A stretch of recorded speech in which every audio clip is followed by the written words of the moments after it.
நம்ம சீமான் அவர் ஒரு இது பண்ணியிருக்காரு தெரியுங்களா மாநாடு. ஆமாம் சார், அது எனக்கு புரியல சார், என்ன கான்செப்டுக்காக அதை பண்ணாங்கன்னு தெரியல. எனக்கும் ஒன்றும் புரியலைங்க.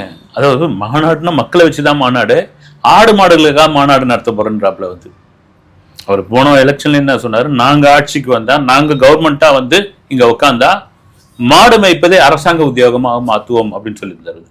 நிறைய பேர் சிரிச்சா கூட என்னன்னா, ஏன் சிரிக்கிறீங்க, நம்முடைய மரபான தொழில் தானே, பாரம்பரியமான தொழில் தானே, நீங்க மாடு மேய்ச்சிங்கன்னா நீங்க தான் அரசு ஊழியர் அப்படின்லாம் சொல்லிட்டு இருந்தாரு. அவருடைய ஒரு பக்கம் இன்னொன்னு ஒரு கட்டமா எனக்கு விஜய்க்கு இதுவா கூட மாற்றங்கள் ஏற்பட்டிருக்குன்னு நினைக்கிறேன். ஒரு படத்தோடைய ட்ரெய்லர்ல பாத்தீங்கன்னா போஸ்டர் ஒண்ணு பரபரப்பாகி.